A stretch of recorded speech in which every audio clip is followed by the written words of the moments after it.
Unspoiled Network podcast. This is Spoil Me, covering Hellbent, chapters 16, 17, 18, and 19. And 20. I got a lot of them this week. I am super pissed that I had to stop reading where I did, because we have obviously come across a supernatural creature finally. It's like not the first supernatural creature that we've ever seen, but it's the first supernatural creature that we have seen that looks totally human at first. And I have no idea what this is. Welcome to Spoil Me.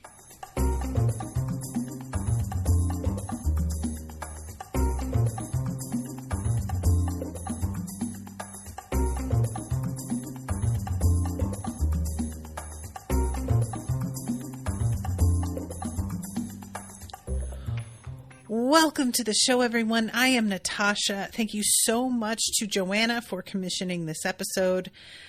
I am going to say, out of the gate, I'm going to make a guess. Is it a vampire? The guy is old. And I mean old, like actually old, but he looks like he's 30. He is wealthy beyond the ken of the average man. He has super speed. He is very attractive in a way that feels dangerous. And overall, the vibe is a being who checks all the boxes that a vampire would check. Now, that is not to say that he couldn't be other things, of course. And I am really not sure if this is the kind of series that would have a vampire in it. But that's where I'm going, unless there was a part of me that sort of wondered if he was Alex's father. But I don't think her father, I believe he was described as having dark hair, because her mother is blonde, right? And Alex has dark hair. So I know that her grandmother has dark hair, and I don't know if it's supposed to be that it skipped her mom or if her mom just bleaches her hair, but I had been under the impression that her father had dark hair and it had overridden the blonde gene. So, I don't know, but I just wanted to start off with that because you guys, he does super speed, catches this vase, says he bought it in 1938, and then she just goes to deck him and the chapter ends, and I didn't read any further. I didn't do it, but I wanted to so bad. Okay, so let's begin with chapter 16. Reminder, last chapter ended right with Darlington's mother and father standing outside the door, Alex very briefly getting taken over by Darlington's grandfather, who screamed at his son that he was a piece of shit and had kept him prisoner. And then when we opened 16, I had been thinking that we were going to get the reactions of Dawes and Turner, who were in the house while this all happened. But we jump ahead to Dawes driving with Alex, and Turner is gone.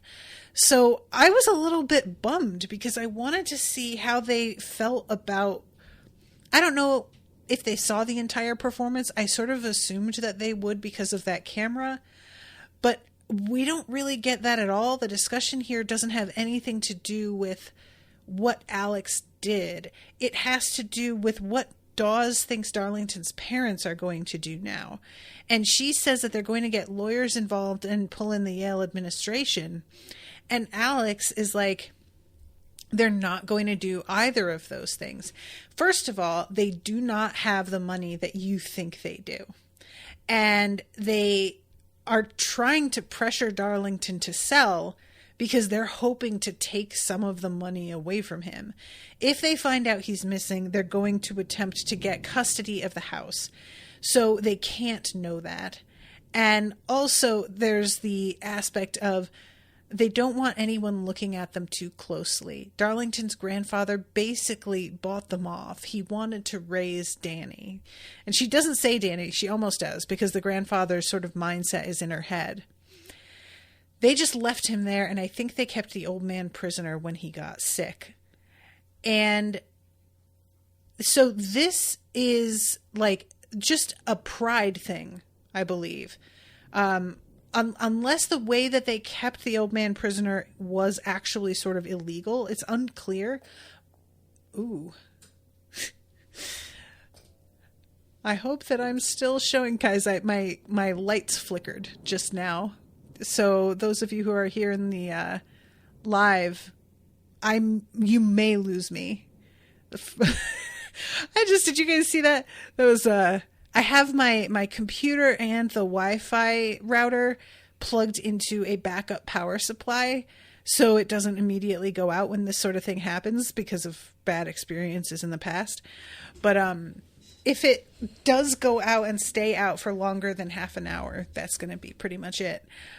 Anyway, okay, let me try and get through this so that I don't lose my shot. But anyway, I couldn't tell if she was saying, like, they don't want anybody taking too close a look because they're embarrassed and it's just sort of a reputation thing, or if it's because they actually believe that, like, legal action could be taken or that they could be charged with something. Because, you know, there are elder abuse laws, and I'm not really sure what kind of evidence exists and whether something could happen to them based on the way that they handled things with him. So this is what, like, Alex is sort of leaning on, and she seems pretty certain, but she's also, like, she's not really blaming Dawes too much, because Dawes is freaking out and kind of gets mad at the fact that Alex keeps acting like everything is going to be okay. To which Alex rightfully says, what else am I supposed to do? That's the only way we're going to get through this. It's all I have. And I was like, that's sort of it, isn't it? I really feel that. And then we have her talking about who's going to help us find another murderer. And Dawes says we'll need to get into the basement of the Peabody. And when Alex says, let's pull in Turner, Dawes says, I don't think that's a good idea. And I'll be honest with you guys, at this point, her saying, I don't think that's a good idea, I was taking very much to be like a general sort of statement of like, this in general, all of it is bad. We're doing things that are just not smart. But once you find out what is in the Peabody, then you find out why she is saying this. I just, you know, Dawes has sort of protested every step of the way. And I want to give this the credit it deserves, because what Leigh Bardugo has done is write a character who is an obstacle in a lot of ways to Alex because of the fact that she wants to follow rules, because she has respect for protocols and titles and respect for the like objects that they are in charge of keeping that are hugely powerful. And also because she is just a more cautious person who has a certain amount of privilege that has kept her out of any dire need to do what needs doing in her life in order to survive. So in this respect, Alex is the kind of character that in another writer's less careful hands could have been purely frustrating. She could have been the kind of person that you just want to strangle, that you get sick of, that every time they're just like, oh, we shouldn't do it. You hear their voice as like very whiny, and they feel as if they are only here to be a foil to our main character and not like they are their own full character. And it just starts to be like, oh, you just put them in so that you could contrive all of these ways that things would go wrong, or that you would have to find a way around certain stuff when our main character probably would just barrel through. And Alex is so well drawn that I don't have any of those feelings with her. There are times where I get frustrated because it feels like she is sort of disconnected from the realities of the situation. And then she'll pull out with like a comment where I'm like, oh no, she isn't as disconnected as I think she is. It's more that even though she is smart enough to tell what the reality is, she'll give voice to her doubts first. And then once Alex walks her through it, she will admit, no, you're right, this is what we have to do. But initially, she's really resistant, even though a voice inside her has already kind of come to the conclusion that Alex has. So I really like that, where it's like she is smart enough to know what needs to be done, but there is still a veneer of respectability over her that she has to break through every time. So I just think Alex is so or not Alex, sorry. I keep saying Alex, I think Dawes. I think Dawes is a really special character in this respect, where she's somebody that I like and could see myself being friends with. And I feel like even if she dug her heels in about stuff, I would not hold it against her. I might sometimes get a little bit impatient, but I don't think that it would affect how I feel about her in general, in terms of like respecting her knowledge and her competence and all of that. And that is a very tricky thing to pull off. And I just really appreciate that Leigh Bardugo was able to create a character like this that feels extremely real and still very likable, and there is a sense of fun to her, even though we haven't gotten to see a lot of that. You know it's there, and also the sheer loyalty that she displays. There's no Dawes. I think what it is, when I get down to it with Dawes, is like a lot of those characters who stand in the way of whatever our main is trying to do. They are, when it comes down to it, cowards, and they dig their heels in because they're afraid. And Dawes has fear and anxiety, but she isn't a coward. So I think that's why I just like her better, Okay, so Alex gets a notification on her phone that $600 has been deposited into her bank account. And I really enjoy her just being like, look, I don't love that I'm making money off of this, but if I don't get paid, it's not like it's going to stop what I have to do for this man. He's not going to stop asking me to do it. And I need the money. And what we find out later is that she is sort of making herself a little nest egg in case things do completely fall through with Yale and Lethea at some point, which is not a bad idea. And I think that I really, I'm in such a weird place with that, because on the one hand, I want Alex to be able to hold on to the life that she has here. That is the first time she has been able to consistently eat a meal every meal of the day. She has been consistently safe when she sleeps. She hasn't needed to worry about, and when I say safe when she sleeps, I mean she has had locations in this story, multiple places where things couldn't get at her, not that she hasn't undergone a ton of danger and stuff, but it has been a danger that's targeted in specific ways that are not an everyday fact of her existence. And so it feels really different. So I want her to be able to hold on to all of this. And yet at the same time, I really hate Yale for her, because it's just been a nightmare, So part of me feels like I am rooting for her to hold on to everything, and I'm doing that because I don't see a good alternative. And another part of me is man, I'm worried that you're not making it out of this alive, and maybe it's better for you to just bail while you fucking can. So she sits at this dining table with Mercy and Lauren, and it turns out that they were both really fond of Dean Beekman, and they're both fucked up over his death. His wife also teaches at the school, teaches French literature, and Mercy says that he was really kind. I was scared about going to a school so far from home, and he put me in touch with other first-gen students. They just made room for you. I can't explain it. He was like Puck and Prospero all wrapped up together. And I will admit to you guys, those references mean nothing to me. I know what they're referencing, but I don't know the characters very well, except for Puckish being like, oh, he's a little bit mischievous and fun.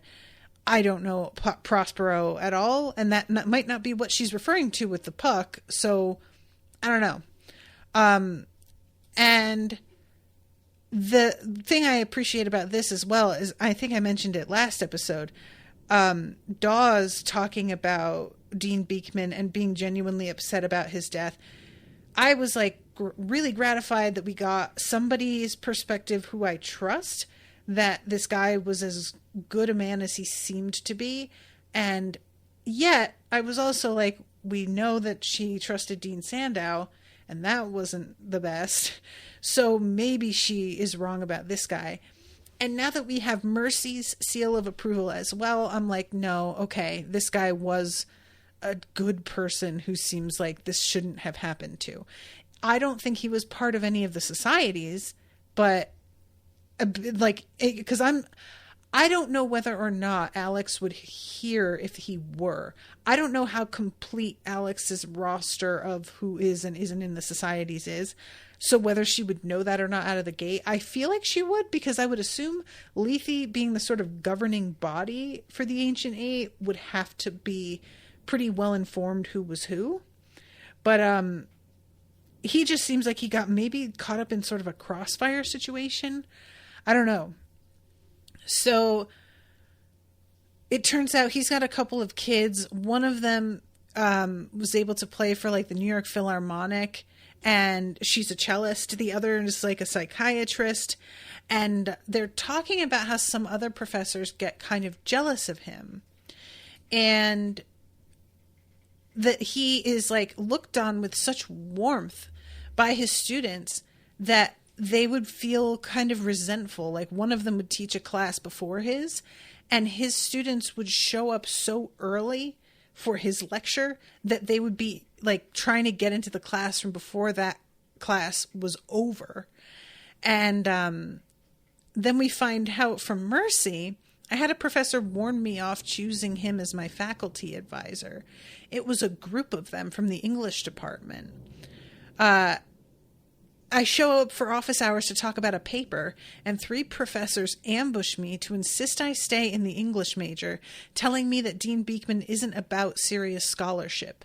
They called him a glad-hander, all sizzle, no steak. And I'll say this. I have heard the all sizzle, no steak before, and I've only ever heard it from characters who are supposed to be pompous douchebags. So, and always British pompous douchebags. I can't say pompous douchebags easily. There it is. So the fact that this was said to her, you know, granted they are English professors, so maybe that one of them is actually from Britain, but we find out later through this, like, finally this meeting that Alex winds up having with the, what is his title? Provost? I can't remember, but that it was likely him who had spoken to Mercy. So, yeah, then we have Lauren. I'm barely passing econ, and you have faculty staging interventions to keep you in their departments. Mercy is so great. I love her so much. And Mercy says, Ruth Conejo in directed studies, but I didn't know the other 2. That's why it annoyed me so much. Like I was just a point they wanted to score, which makes total sense. Like people who normally just are not even part of anything with you are all of a sudden super interested when they want to control what it is you're going to do. Like, yeah, that feels very janky. So Lauren then says, we're going to have to figure out Halloween. And when Mercy tries to protest and be like, somebody died, we're not going to throw a party, Lauren is like, dude, so much bad has happened. We need something to look forward to, or I am not going to make it through. And she is correct. This is the kind of thing where I know that there are times where it's like, out of respect for the dead, we're canceling such and such, and that's a good idea and valid. And then there are times where it's like, why would that person want you to cancel your thing? Do you think they would like be glad to see that you were foregoing a fun evening? I doubt it. So then Mercy comes out and asks Alex, so what the hell were you grilling us for? Like, obviously you were asking a lot of very pointed questions. What's up? And Alex tells her about the psych professor who was found murdered and that the deaths might be connected. And Mercy says, isn't Lethe supposed to stop this kind of thing from happening? You stop them, Alex. You make them pay for this. And that is the end of chapter 16. So we start off now, chapter 17, where we are going to the Peabody. And because I have limited time and I have like a number of chapters to get to here, I'm going to kind of speed up through this section because it's a lot of detail about the way the magic itself works and the way the Peabody looks that I don't think we need to go into. I do want to mention, as somebody who grew up in New Haven, I was brought to the Peabody for school trips a number of times. And also I went with my parents, and I haven't been in, at this point, probably like 30 years and have no idea what the place looks like on the inside. I remember, it's maybe less than 30 years, but I remember the last time that I went, I was old enough that when we came inside, I had by then been to a couple of other museums, and I had not previously had anything to compare the Peabody to. So it felt very academic and impressive. But when I visited it the last time, I was struck by how small and sort of, not dingy, that feels like the wrong word, but it felt kind of like when a big, beautiful country house isn't being kept up. Like, you just don't have the staff to take care of the grounds and fix the wallpaper, that sort of like upkeep.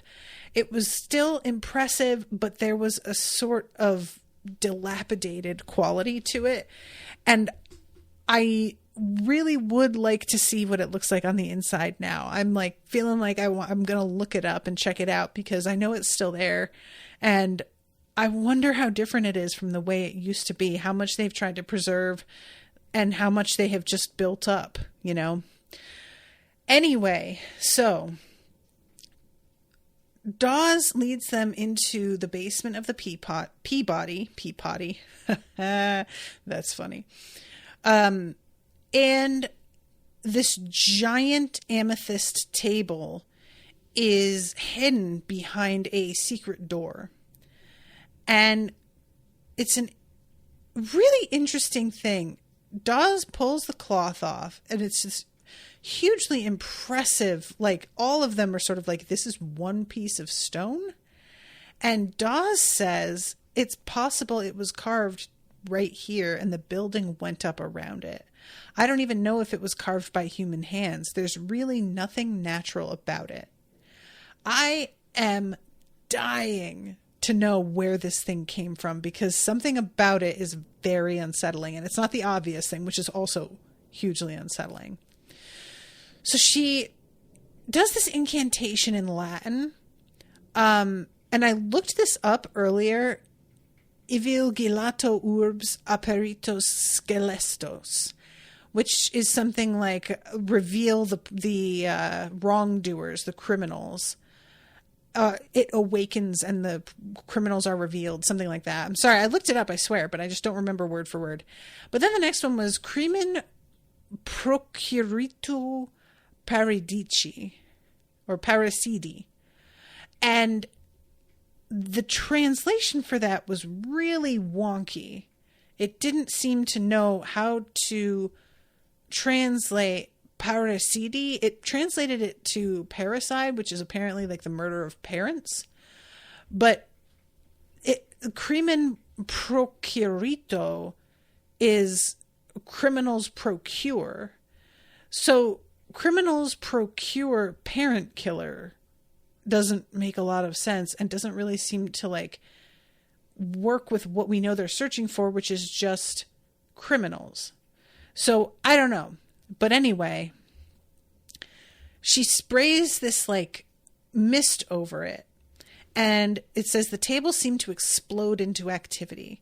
Lights flickered on. A miniature amethyst buggy sped down the street, drawn by gemstone horses.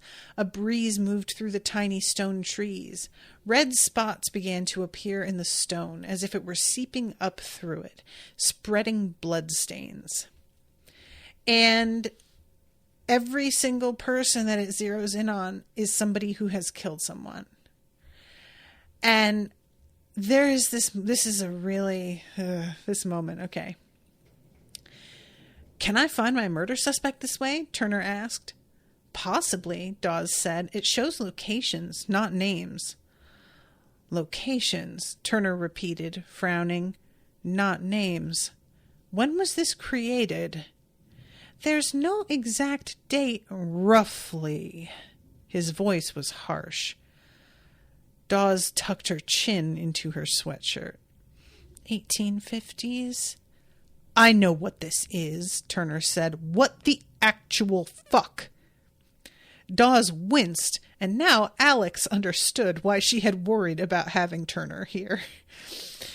This thing wasn't built to find criminals, said Turner. It was made to find runaway slaves. Do you understand how fucked up this is? That's where the Trowbridge house used to be. It was a stop on the Underground Railroad. People thought they would be safe here. They should have been safe here. But some asshole from the societies used magic. This is what your magic's for, isn't it? This is what it does. Props up the people in power. Lets the people with everything take a little more. And I love Alex's immediate understanding, profound understanding of the rage he's feeling. And she immediately is like, we can go and bust this thing to dust. And there's no sense for me that she's saying this and doesn't mean it. Like, I am certain she hopes he won't take that route, but because she is so familiar with what he's feeling, she can't withhold from him what Darlington allowed her to have, which was when she broke all of the china on the day where she was enraged about where the hell you guys were with your information to help possibly save my life all these years ago. So she is like, when she says we can smash this thing to dust, if he decided to go with it, I think she would regret the necessity of it, but she would not hold it against him at all and would absolutely allow it to happen. And that just makes me really happy. How many times has this abomination been used? I'm not sure, Dawes said. I know they used it to find bootleggers and speakeasies during Prohibition, and the FBI may have tried to use it during the Black Panther trials. Finish. I don't want to be in this room a minute longer than I have to. So, they watch these like blood stains spread, and then they find someone in Skull and Bones. And luckily, when they go there, there's only one person in the building. So it's very easy to figure out who it is. And Turner is just like, let's go. Are we just leaving it that way? Alex said as they scooted down the secret passage. Don't worry, said Turner. I'll be back with a sledgehammer. Alex heard Dawes suck in a breath, distressed at the thought of any artifact being destroyed, no matter how vile, but she didn't say a word. I want him to bust this thing up into pieces and then to sell all these giant valuable chunks of amethyst and like donate that money or do something with it. You know, I feel like using that money to help perhaps like a black-based charity or something would be a nice way for this artifact to wind up. So they head over to Skull and Bones, and who should be there but Tripp? And I was laughing because in the last section, when we're looking at the archetypes, and there's the scholar and the priestess and the soldier and the prince, I said the only person I could think of for the prince was Darlington. And I almost said Tripp as a joke, because Tripp is the guy that has everything and is like heir to a dynasty and basically is as close to royalty as it gets in the United States. But I 100% never expected him to be part of things at this point. It would have been an actual joke. And the fact that it turns out to be him and that he killed somebody, and she doesn't ask how he killed anybody, like, they don't bring up that they know he killed somebody in their conversation. Here's my assumption: drunk driving. When I think about the kind of way somebody like Tripp kills a person and gets it covered up and forgotten about, it's drunk driving. And especially considering the fact that Alex has like called him the boy of 1,000 second chances, and the whole attitude, I mean, that would just line up completely with the way his whole life has worked out for him. So yeah, I love the way that this is handled, because when he opens the door and realizes that it's Alex, she does this whole, you're going to have to come with me, and makes it seem like he's in trouble in a way that gets him very pliable very quickly. And he lets them come inside. He's the only one here, and he's not supposed to be. He had supposed to graduate, but he didn't have enough credits, so he like walked with his classmates, but he didn't actually have a diploma at the end of it. And his father wouldn't bankroll another semester, so he's here crashing Skull and Bones, and he isn't even supposed to have a key anymore. He told them he lost it, which they believe because he's a dodo bird, but he still had it, and he snuck in here to like get food and stuff, and he's just sort of trying to make things work. He's got like an internship. And I love that Turner gets on board with Alex with like intimidating this kid, realizes exactly the type they're dealing with really quickly. And yeah, he says, I'm doing marketing stuff for those Markham real estate guys. I'm actually getting pretty good at Photoshop. I've been trying to save up so I can get my degree and all that. And I really wonder how much he can save up to finish, because Yale is not cheap. And are they doing, like, they've got to be like working with him on it, but man, doing this, how fast are you going to save that money up? And I love that Alex is like thinking to herself, dude, you could have just lied and said you had a degree.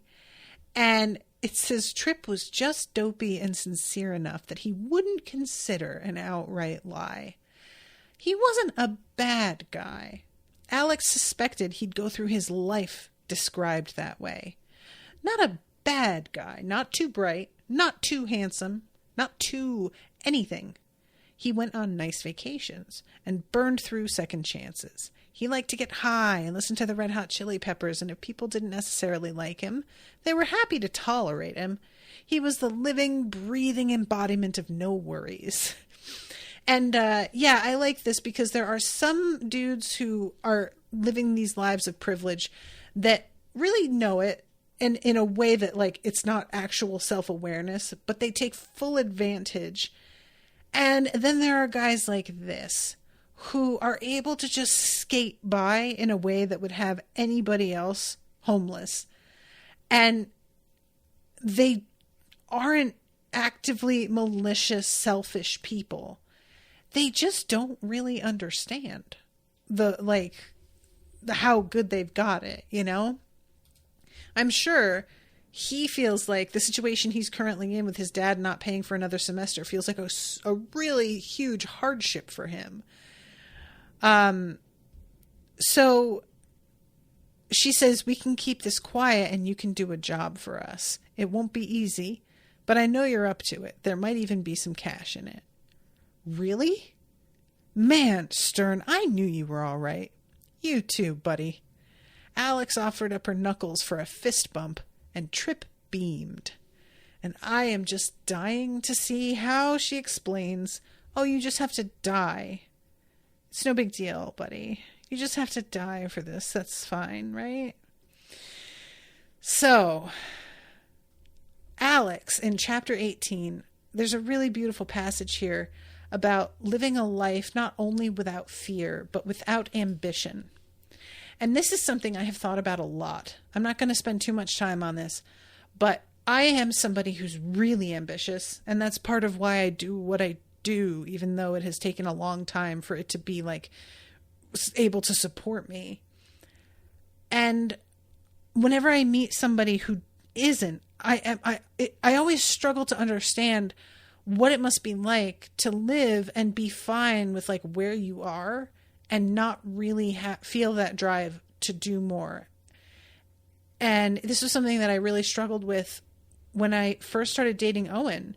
Is like, he works for his family with this like janitorial company as a manager. And I had thought he wanted to like leave this job and do something else.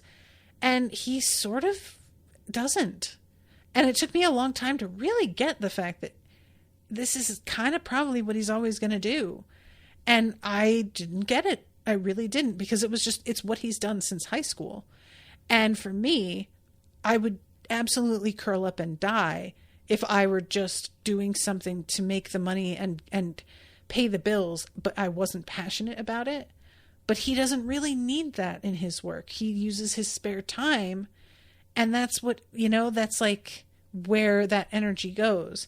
And a lot of people are like that. It's just something that it's alien to me. So she has this thought about just like the way her life could be, but obviously that's not where she is right now. So the Preater, that's the name. She gets this call from Dawes, who is like, you have to meet him. You can't keep putting it off. And Dawes' vibe on the phone is really like frosty. And Alex is wondering if it's something to do with her, but when she meets the Preater, she realizes what's going on. So this guy's name is Professor Raymond Walsh Whiteley. And he is a dinosaur. She dresses in this outfit with like a little headband, and she heads on over there, and he greets her with this really, I'm trying to think of the word for the energy radiating off him. Tacit disapproval is really what it is. The fact that she is a woman already is a strike against her before he even meets her, and he doesn't shy away from sharing that with her. And overall, there's just sort of an energy of like, I don't expect very much from you, and I know that you're already a troublemaker, so we're starting this off with you on the back foot. He had a long, melancholy face and thick white hair combed back from his forehead in what was almost a pompadour. And when he greets her as Galaxy and she says, I prefer to be called Alex, he's like, thank God, because I absolutely cannot with that name.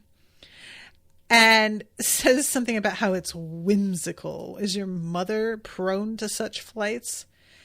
Yes, Alex said. California. So she mentions Dean Beekman, a tremendous loss. He was not a man who could stand to remain unknown, but I do feel deeply for his family.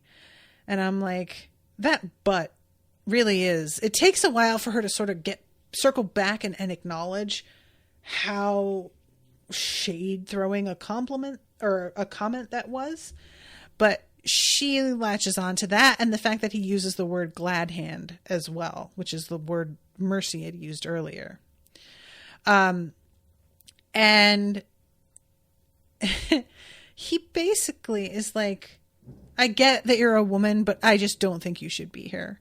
And Alex is like, you mean women shouldn't have been allowed to attend Yale? And he's like, no, they shouldn't. Look, You guys can definitely get higher education. I have nothing against that. But mixing us in with you is just not a good idea. It's a really good way to have like a lot of temptation, but it is just not what we should be about if we want to focus on scholarship, which is the kind of thing that is just so, first of all, it's so heteronormative. Like, there's going to be plenty of distractions regarding sex, even with all men.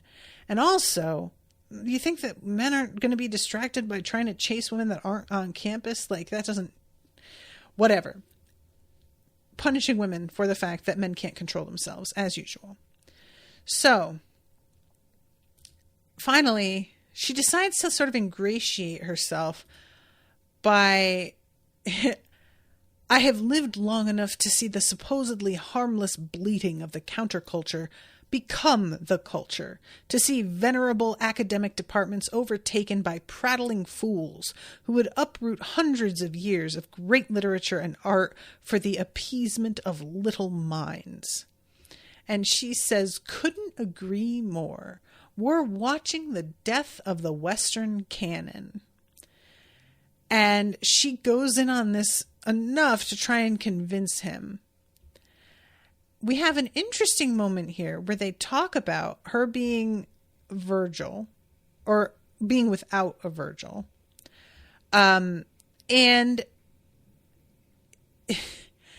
when she says something about how he talked to, I can't remember his name, about what happened with the table breaking in half. It's a weird thing. So let's see. Inspection. Anselm had backed the word inspection with their alumni.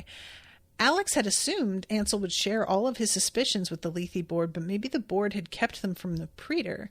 After all, why rile a dog you knew loved to bark? And if the praetor didn't know she and Dawes were trying to break into hell, that would be one less thing to worry about. So the moment where he is saying, here it is, should the barest whiff of controversy touch you, I will recommend that your immediate expulsion be carried out from Lethe and Yale. That Michael Anselm and the board have let you stay on after your shameful performance at Scroll and Key is beyond me. I have let Mr. Anselm know this in no uncertain terms. And? Alex asked, her anger getting the best of her. The praetor sputtered. And what, Miss Stern? What did Anselm say? I haven't been able to get a hold of him. We're both very busy. Alex had to tamp down a smile. Anselm wasn't returning his calls. And Lethe had avoided tapping him for praetor until all their other options were exhausted. No one wanted to listen to good old Professor Walsh-Whiteley. So, yeah, not a terrible position for things to be in at the moment. And then he asks, is it true you can see the dead? And she had been looking around the room, seeing all of these little clues, stuff about the ocean, driftwood, sea glass. The quote framed in a paperweight, be secret and exult because of all things known. That is most difficult. So I'm assuming this guy that she is telling him about is maybe an ex-lover.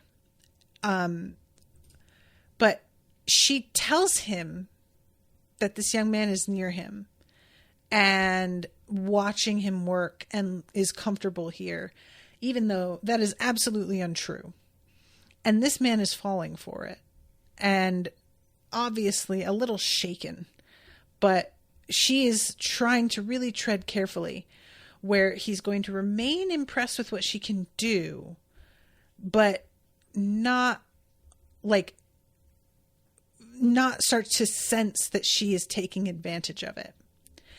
And then we get something really interesting about her grandmother.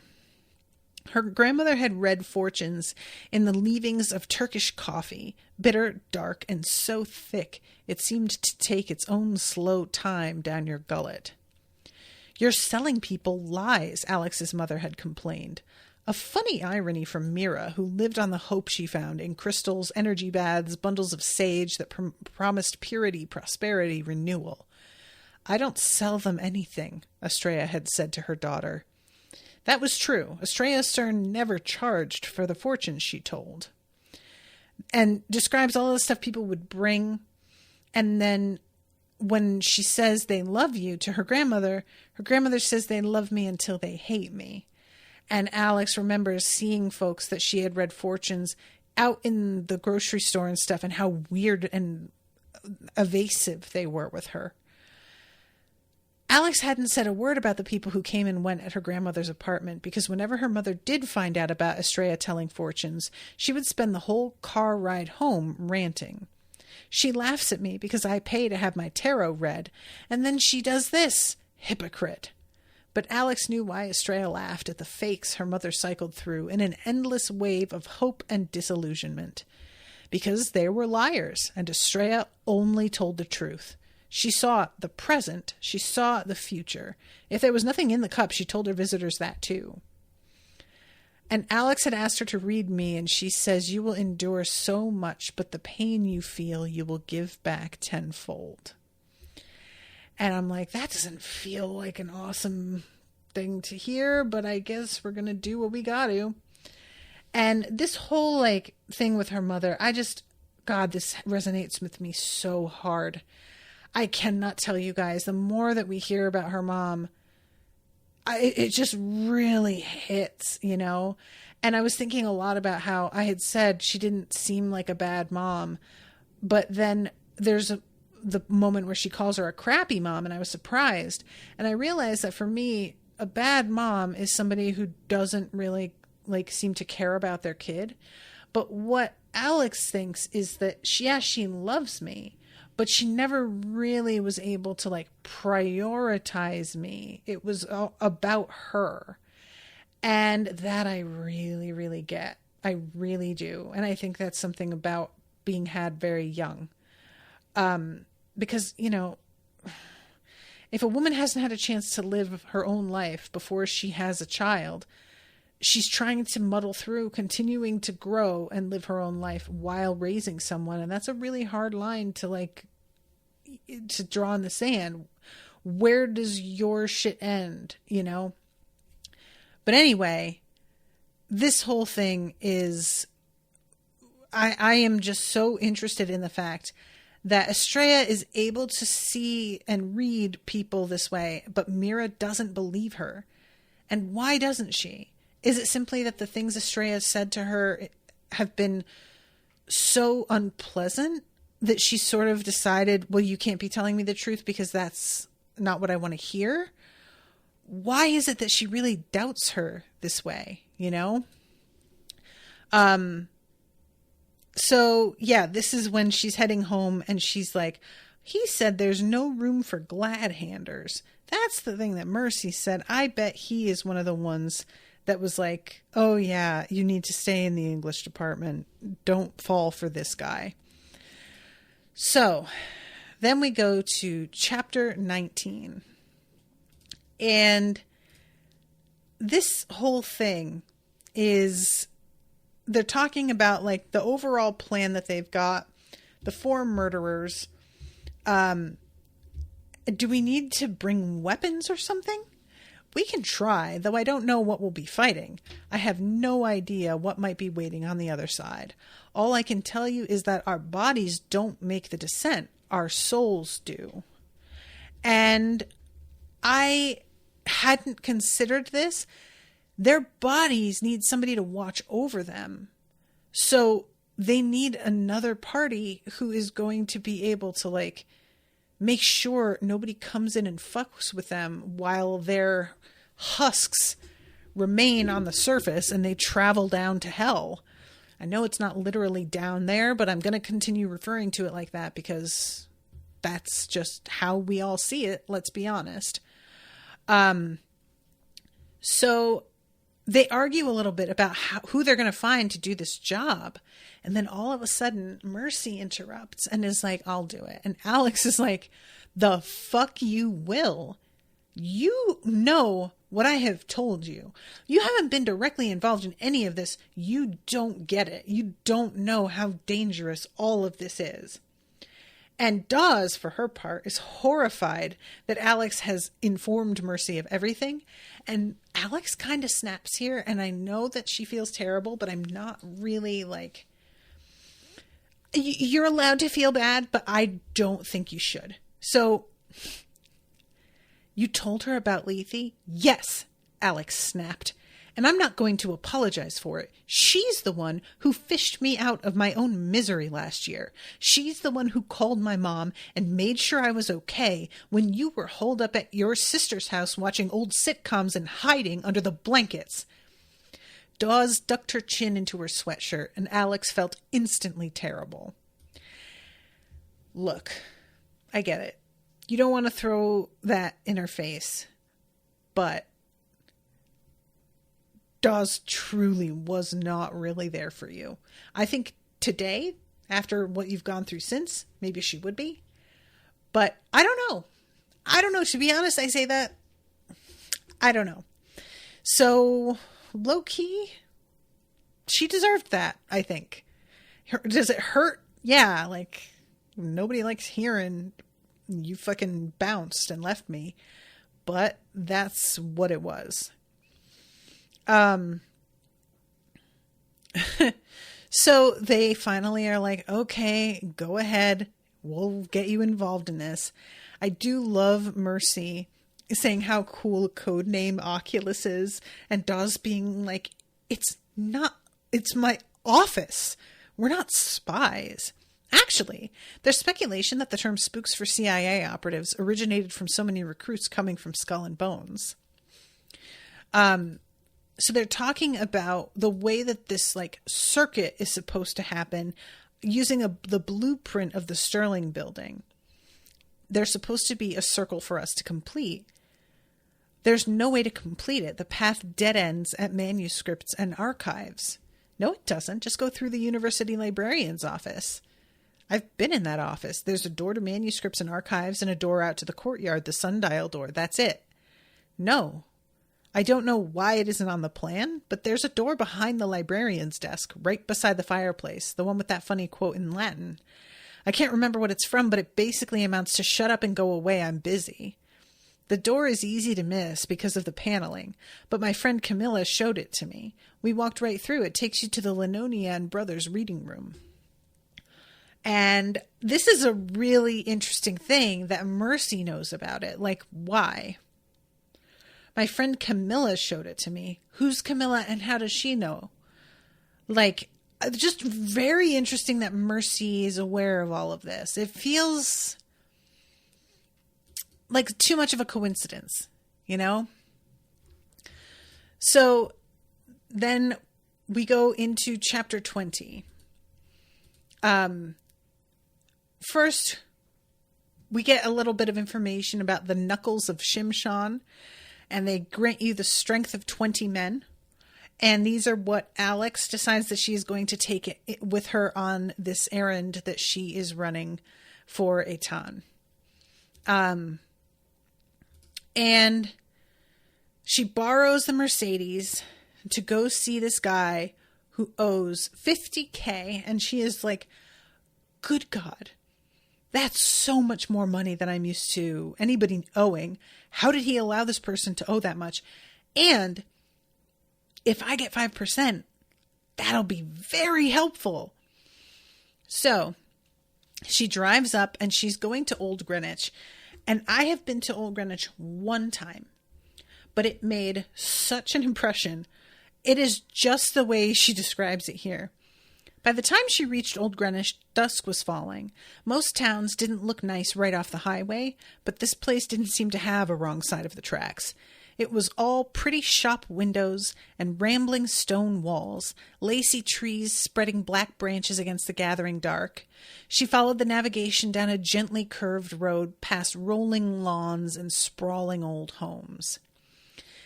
Yeah, Greenwich is like a different universe. It is. So Connecticut is the richest state in the United States. That data may no longer be correct, but it was the last time I checked, which was like 4 years ago. And it's because the people who make money in New York buy homes in Connecticut. So it's all like the southern area of Connecticut that is most of the money. And it is the kind of perfect beauty that you see in a Hallmark movie that we all like wish towns looked like.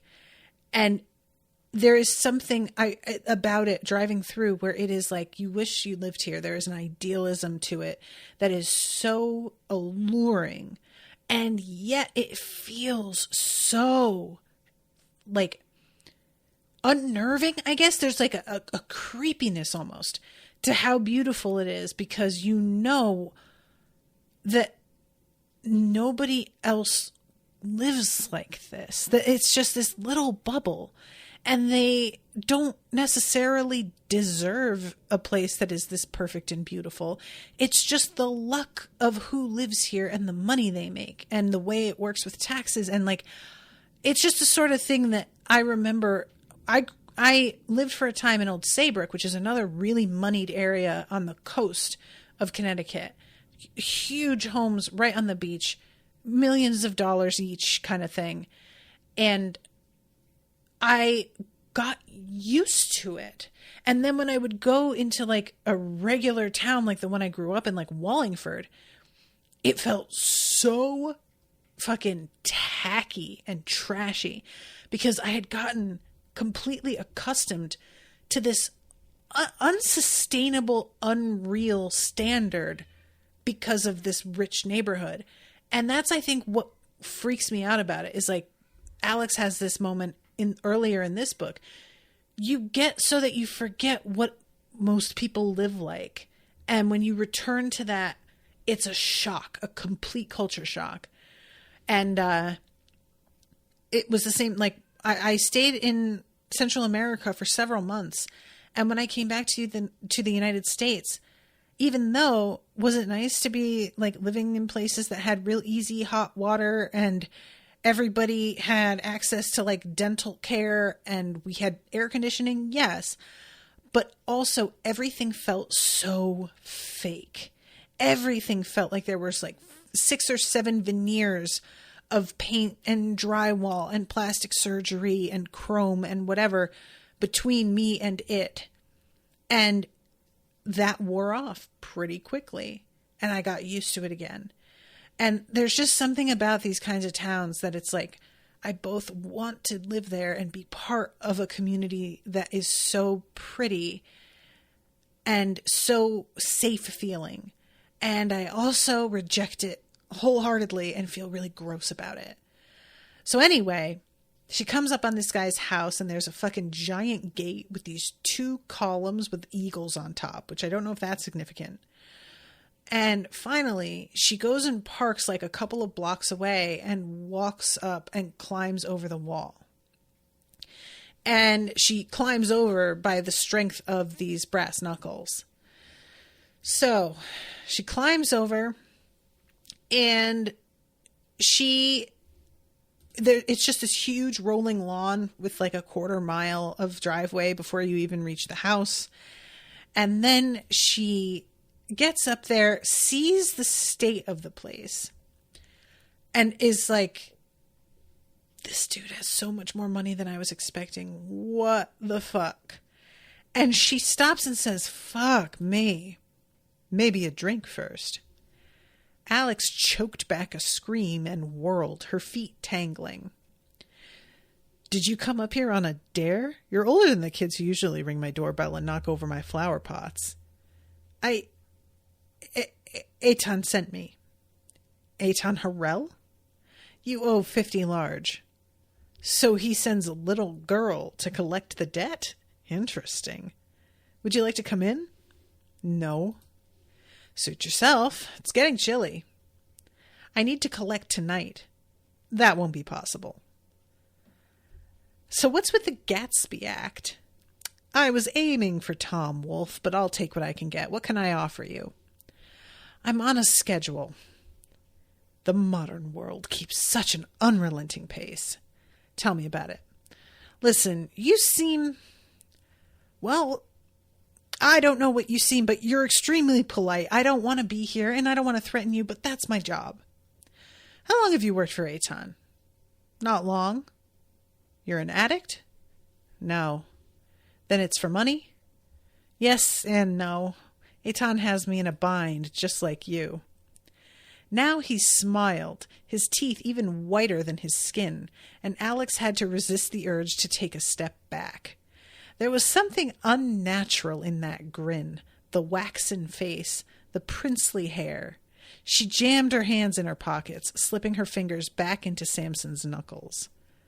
Darling girl, Aton Harrell has never and will never have me in a bind. But I'm still trying to solve the puzzle of you. Fascinating. Oh my God, is he a demon? He's trying to solve a puzzle. Demons are into puzzles. Oh my God, is he a demon? Ah, shit. God damn it. What is this? Ugh. So, when she says he told me to hurt you, oh, very good. He looked genuinely pleased, leaned back and crossed his legs, spread his arms, as if welcoming an unseen crowd to enjoy his largesse. I invite you to try. I'm short on time and have a hot date with Chaucer. She tipped a vase off the mantel, but the crash never came. Reader was standing in front of her, the vase cradled in his long white fingers. He'd moved fast. Too fast. Now, I brought that back from China myself. That's so, said Alex, backing away. In 1936. She didn't hesitate. She clenched the brass knuckles in her fist and swung. Okay, you guys, I'm just going to really quick live read the beginning of the next chapter just out of curiosity because I just really have to know, immediately. Ooh. There's no debt, you stupid child, he purred. I'm the competition. Oh, God! Harrell and his nasty little compatriots want my territory. But why that rat sent you here, I cannot tell. A gift? An enticement? The question will be whether I can drink you dry without ruining my suit. He sank his fangs into her neck. Oh, my God! Oh, Christ. Well, toodaloo, motherfuckers.